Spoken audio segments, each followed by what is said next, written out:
It's hard to put into words the kind of shock that hits you when you find out the person you trusted most in the world has been lying straight to your face. We just finished a long week of wedding planning, trying to sort out the venue, taste test cakes, pick out flowers. The whole weekend was supposed to be about starting our new life, but somewhere in the back of my mind, I always knew something was off. Little signs, tiny red flags, but I brushed them aside because I wanted to believe in us. That Saturday night, after a long day, she was supposed to be at a dinner with her friends, or so I thought. I stayed back at the hotel, exhausted, dragging my feet in the bathroom trying to rinse off the day's stress. When I reached for her purse on the small table by the bed, I noticed something strange. A hotel room key, the kind you get from the front desk, sticking out. My stomach twisted. I'd seen her purse many times before, but I'd never seen that key. My heartbeat quickened. I hesitated, then reached in and pulled out the small plastic. It was clenched tight in my fist as a cold wave of suspicion washed over me. I looked at the key, then at her purse. No way she'd just leave something like this lying around. Her bag was clean, organized, her phone nestled inside, but no sign of any other suspicious things. I slid my hand into her purse again, more carefully this time, trying to find some explanation. There was her lipstick, a pack of tissues, some receipts, and then I saw it. A small note with a number scrawled on it and a lipstick smudge that looked out of place. I felt my palms getting sweaty. How could she be so careless? Minutes later, she texted me from her phone, saying she was still at dinner with her friends, that she'd be back soon. I stared at her message, my stomach knotting. I wanted to believe her, but I couldn't ignore what I had in my hand. I remembered her saying she was just talking about the honeymoon, that she'd never cheat, never do anything to mess us up. But that hotel key told a different story. The next morning, I decided to poke around a little more. I didn't want to jump to conclusions without evidence, but my instincts told me to dig deeper. I remembered the hotel's name on the. I looked it up online, small boutique place not far from our hotel. I called them under the guise of a potential guest, asking about reservations. When I got the reply, I felt a cold dread settle in. They confirmed her reservation for that weekend. She checked in alone, no mention of anyone else. I kept my composure on the phone, but inside my mind was racing. All those little things, her distant attitude lately, the secretive phone calls, her avoiding my gaze, made so much more sense now. My hands trembled as I sat on the edge of the bed. I knew what I had to do next. I had to find out the truth, no matter how ugly it was. That night, I waited until she was supposed to be asleep before I quietly got into her purse again. I slipped the hotel key into my pocket for safekeeping, then checked her phone. Nothing seemed out of place there. She was sleeping peacefully when I finally sat beside her, my mind spinning. I kept replaying everything I'd seen, every little lie she'd told. The trust I'd given her felt like it was shattering into pieces in my hands. I couldn't believe she'd been lying all along, hiding something so obvious. That's when the anger started to bubble up, hot, intense, almost physical. I realized I couldn't just forget about this. I had to confront her, face whatever truth was waiting behind her lies. But I also knew that once I did, I couldn't go back. And I definitely couldn't let this slide without some kind of response. I looked at her sleeping face and my jaw clenched. Whatever was coming next, it was going to change everything. I had a plan and I was determined to see it through. The question was, how deep did her betrayal go, and what was I willing to do to get my justice? I closed my eyes for a moment, feeling the weight of everything pressing down on me. When I opened them again, I knew one thing for sure. I wasn't going to let her get away with this. Not without a fight. I just had to figure out the next steps. The morning after I found the hotel key in her purse, I couldn't sit still. My mind kept racing, trying to piece everything together. How long had this been going on? Who was he? What was I supposed to do now? I had so many questions, but the one thing I knew for sure was that I couldn't pretend I hadn't seen what I saw. Ignoring it only made me more furious. I got up early, my stomach twisting with a mixture of hurt and rage. I needed to see her face to face, get some answers. I didn't want her to think I was just going to sweep this under the rug. I needed to confront her with everything. I made a quick decision. I'd go to that hotel myself, see the room, find out what was really going on. If she was cheating, I wanted proof. If she was innocent, I'd have my doubts confirmed and consider what to do next. That morning, I called the hotel again, this time pretending to be a guest with a reservation. I asked about check-in times, room details, whether anyone else had checked in that weekend. The woman on the line was polite, professional. She confirmed her reservation, no extra details. I could hear the faint hum of her voice, but inside I was numb. After hanging up, I packed a small bag. I needed to see that room, see if I could find some more proof. I didn't want her to think I was just snooping. I wanted facts, something I could hold in my hand. I grabbed her purse again, slipped her phone into my pocket, and waited for her to wake up.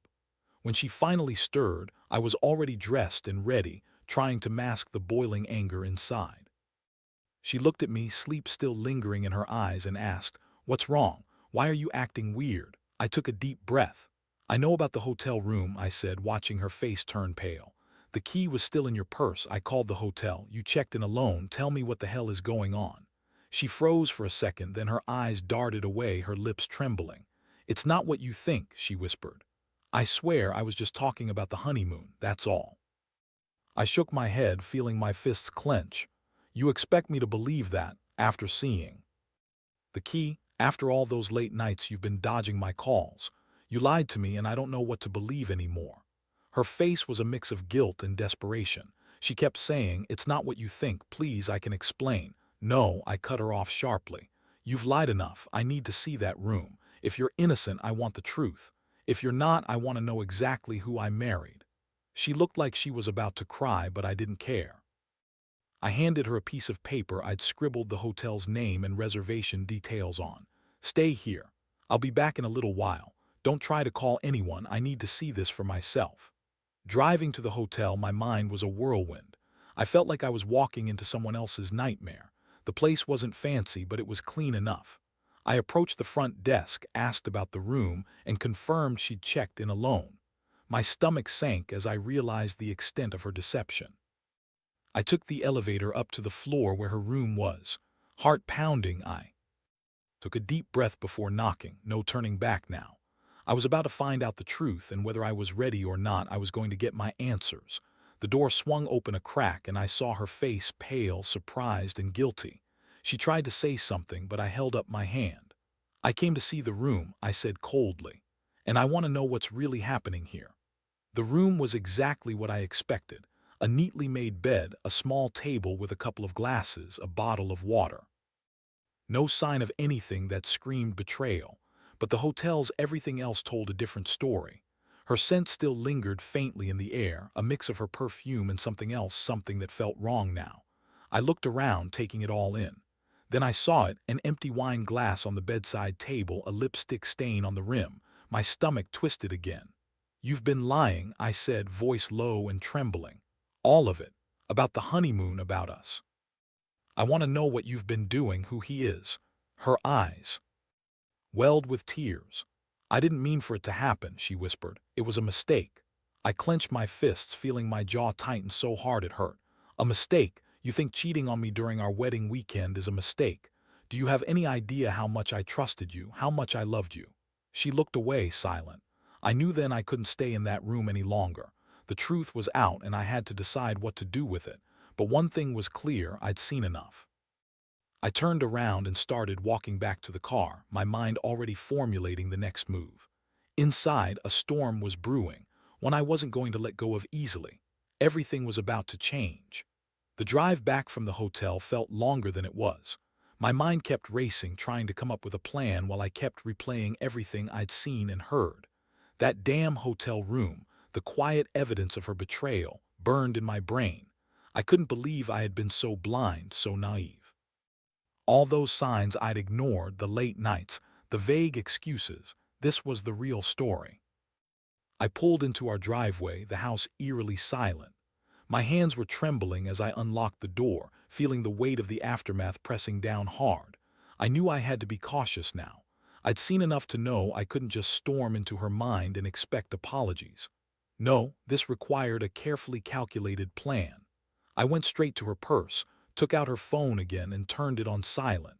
I needed to see if she tried to contact him or anyone else. As I scrolled, I found more clues, texts, photos, little exchanges that confirmed this wasn't some innocent conversation. She'd been hiding a whole different life from me.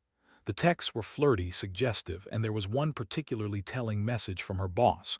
"Can't wait to see you tonight, it's been too long." My stomach dropped. That wasn't just talking about the honeymoon. That was something else entirely. I sat down on the edge of our bed, feeling my pulse pounding in my temples. My fists clenched so tight I thought my nails might leave marks in my palms. I needed to think. I needed a way to make her feel the pain she'd caused me without just losing control. I remembered the hotel key in my pocket, still warm from the morning. That key was the physical proof I'd need, but I also wanted something more, something that would make her realize I was serious. I knew she'd deny everything, spin a web of lies. That's when my plan started to take shape. I waited until she came out of the shower, her hair damp and her face pale. She looked at me warily, probably sensing something was wrong. I kept my tone calm, cold even. "We need to talk," I said, "about everything, about the truth." She hesitated but sat down across from me. "Look, I don't know what you think you saw." "I saw enough," I interrupted. "The hotel key, the texts on your phone, the way you avoided my eyes. Don't lie to me anymore. I want the truth and I want it now." Tears welled up in her eyes. "It was a mistake," she whispered. "I swear I didn't mean for it to go this far." I leaned forward, voice sharp. "A mistake, really?" "During our wedding weekend, while I was planning to spend my life with you." I stood up, feeling my jaw tight. "I don't want apologies. I want you to understand the damage you've done." Her face crumpled. "Please, don't do anything stupid. I love you, but I was weak." I took a deep breath, trying to steady myself. That's when I decided I couldn't just walk away and pretend I was okay with this. No, I had to make her see the consequences. I knew she'd deny, try to convince me it was just a flirtation, but I had more than enough proof now. I reached into my pocket and pulled out the hotel key, placing it on the table. Her eyes widened sharply. I looked her straight in the face and said, "This is just the beginning. You've been caught, and I'm not going to let this slide." I want to see her reaction when she realizes I'm not the naive fool I once was. Her hands trembled as she looked at the key. "What are you going to do?" she whispered. That's when I revealed my plan. I'm going to give her the ultimate proof that I know everything. I'm going to send her a message, tell her I found out. And then I'm going to see exactly how far she's willing to go to hide the truth. If she thinks she can keep lying, I'll make sure she regrets it. I knew she was terrified, but that only fueled my resolve. I needed her to understand that I wasn't the kind of guy who would sit back and accept betrayal. Not anymore. That night, I drafted a simple message on my phone. "I know about the hotel, the texts, and your secret weekend. Don't bother denying it anymore. I've seen enough. If this is how you want to live, then I'll show you what real consequences look like." I didn't add any details, just enough to make her realize I was serious. As I pressed send, a strange calm settled over me. Whatever happened next, I was ready for it. I was done being naive. I was done pretending everything was fine. My trust was broken, but I was about to make sure she understood just how deep that betrayal went. The real game was about to start. The next morning, I woke up with a plan burning in my head. I knew exactly what I had to do to push her into a corner, to make her realize I wasn't backing down anymore. The message I sent last night was just the start. Now, I needed to make her see that I had the upper hand, that I knew more than she thought I did. I got up early, brewed a strong cup of coffee, and sat at our kitchen table, staring at my phone. I wanted her to feel the weight of what I was planning before I took any action. I knew she was probably panicked, trying to figure out what I knew and what I was going to do next. That's what I wanted, the fear, the guilt. I opened her email account just to see if she'd been careless enough to leave any clues. I knew it was a risk, breaking into her privacy like this. But at this point, I was past caring about boundaries. I just needed to see if she'd slipped up further, if she'd left a trail I could follow. What I found made my jaw tight. Several emails with her boss, exchanging flirtatious messages. Some of them were just casual, but others were clearly more intimate. I read through them, each word a punch to my stomach. They spoke about secret meetings, how she couldn't wait to see him again. My hands went numb. That's when I knew I had what I needed. It wasn't just a one-time mistake. She'd been deep in it for a while. I printed out everything I could find, screenshots, emails, texts. I needed physical proof to make her understand the seriousness of her actions. I also made a point to prepare a small package. Inside, I put the hotel key, the printed emails, and a note I scribbled that read, "This is what I've uncovered. Think about what this means for us." I didn't want to just confront her blindly. I wanted her to see what I knew, all laid out in black and white. Later that morning, I called her into the living room. She looked nervous, her eyes darting around as if she was trying to find an escape route. I was calm on the outside, but inside I was seething. "Sit down," I said, voice steady but cold. "We need to talk." She hesitated but obeyed. Her hands clutched her lap and I saw her, trying to keep her composure. "I've looked through your emails," I started, placing the printouts on the table in front of her. "I found everything, your secret conversations, your plans to meet him again." Her face went pale. "Tell me, how long has this been going on?" She opened her mouth, but no words came out at first. Then she whispered, "It was just a mistake. I didn't mean for it to get this far." I shook my head slowly. "A mistake? That's a pretty weak excuse for betraying your wedding vows. You lied to me about the honeymoon, about us. You betrayed me during the most important weekend of my life." Her voice cracked. "I never wanted to hurt you, it just happened. I was weak." I reached into my pocket, pulled out the small package I prepared, and set it in front of her. "You want to talk about weakness? Here. What you really did. Here's the proof that you've been hiding, lying, sneaking around behind my back." Her eyes welled with tears, but I was past feeling sorry for her. I had to make her see that this wasn't just about her cheating, this was about the trust that she'd shattered completely. "I've decided what I'm going to do," I said quietly. "You've betrayed me and I refuse to stay with someone who lies and cheats. I'm done pretending everything is okay. I want you to think about what you've lost, what you've thrown away." She looked at the pile of evidence, trembling, and begged, "Please don't do this. I love you, I swear I do." I looked her straight in the eyes. "Love doesn't mean much when it's built on lies. I'm giving you one last chance to be honest, but if I catch you lying again, it's over for good." I handed her the note with the key and the printed emails. "Take some time to think, and then I want you to leave. I want your things out of this house by the weekend." She stared at the evidence, silent, tears streaming down her face. I felt a strange mixture of anger and relief. Anger that she'd done this, relief that I finally had the proof I needed. As she gathered her things, I stepped outside for a moment. With each pack she took, I felt a little lighter. The weight of her betrayal was lifted, but the scars remained. I closed the door behind her, then took a deep breath. I knew this wasn't just about revenge. It was about reclaiming myself, about realizing I deserved honesty and respect. And from this moment on, I promised myself I wouldn't settle for less. Sometimes, the truth has a way of coming out, and when it does, it's better to face it head-on than to keep pretending everything's fine. That's the lesson I finally learned, and the one I'd share with anyone who's been betrayed and left feeling helpless. Because in the end, you're stronger than you think. After she left that evening, the house felt emptier than ever. The silence was deafening, like the walls themselves were mourning what we'd lost. I sat on the couch, staring at the pile of her things, the evidence I'd gathered, and felt a strange mix of relief and hollow emptiness. I'd finally taken control, pushed her out, and made her face her lies. But inside, the ache was still there, gnawing at me. I kept replaying the last few days, how I found the key, the emails, her confessions. All the pieces fit together now. She'd been planning this, hiding it from me, building a web of lies. I wondered how I hadn't seen it sooner, how I'd so easily trusted her, only to be betrayed during the one weekend that was supposed to be sacred. Sitting there, I realized I'd already started to change. My stomach was less tight, my hands less shaky. I'd done what I needed to do. Now I had to figure out what came next.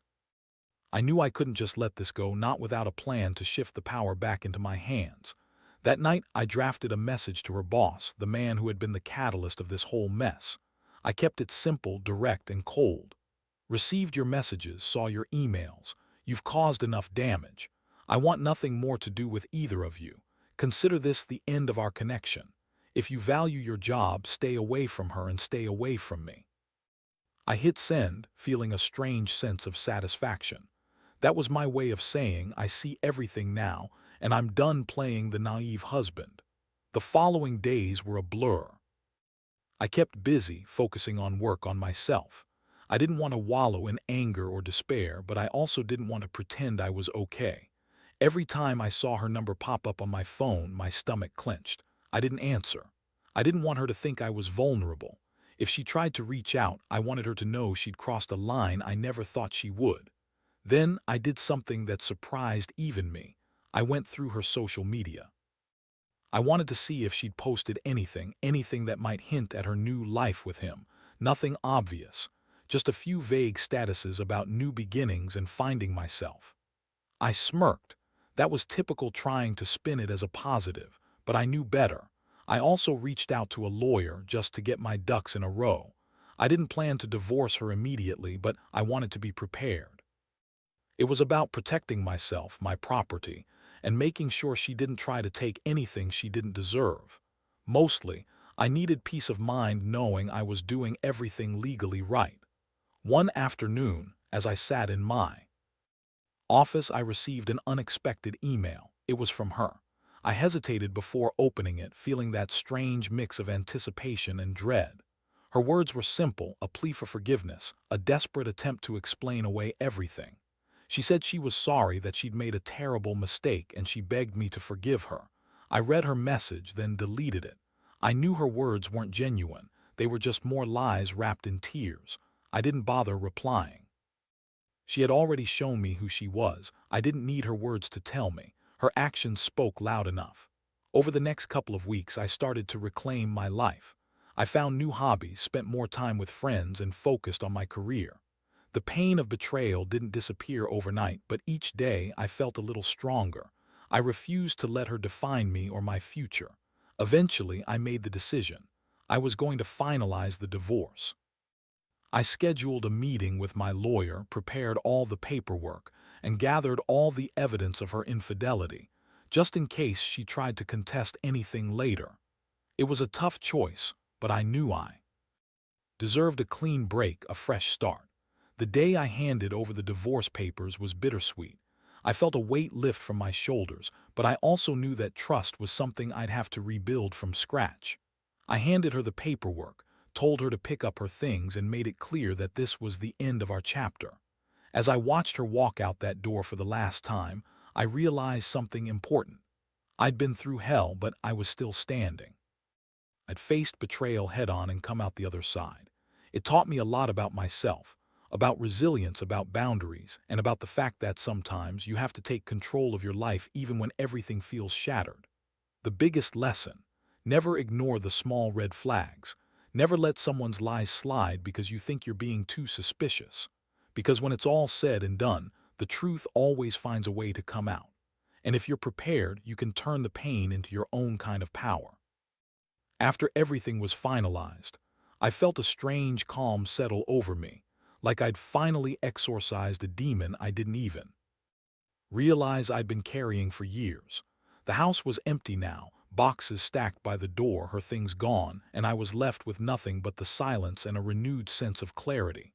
It wasn't easy, and I still had moments when the pain crept back, but I knew I'd taken back control of my life. I kept the evidence I'd gathered, just in case I needed it someday. But mostly I used it as a reminder: trust is fragile and betrayal cuts deep. But I also learned that, ultimately, you have to choose how to heal. I chose to focus on myself, my future, and how to rebuild my confidence. Each day was a small victory over the hurt, a step closer to not feeling broken. Looking back, I realized that this whole ordeal changed me, made me sharper, more cautious, but also more resilient. I've learned to listen to the red flags, to trust my gut, and to stand up for myself when something feels wrong. Because if there's one thing I want anyone reading this to take away, it's that no one should tolerate lies, betrayal, or disrespect, especially from someone who claims to love you. The most important lesson I've found is this: sometimes you have to tear everything down before you can rebuild. And that's okay. It's painful, yes, but it's also part of growth. I look at myself in the mirror now and see someone stronger than I thought I could be. Someone who's survived heartbreak, deception, and loss, and still managed to come out on the other side. I don't regret what happened because it taught me what I deserve. I deserve honesty, respect, and loyalty. And if I ever encounter someone who tries to take those away from me again, I'll recognize the signs early and walk away. So, to anyone out there feeling trapped in a lie or betrayed beyond belief, know this: your worth isn't dictated by someone else's actions. You're stronger than the pain, and you can choose to walk away. Because in the end, the most powerful revenge is living well and never letting betrayal define you. That's what I did. I took my pain, my anger, and my heartbreak, and I turned them into my strength. And now, I look forward to building a future where honesty and respect aren't just words, they're the foundation. And I hope anyone reading this finds the courage to do the same.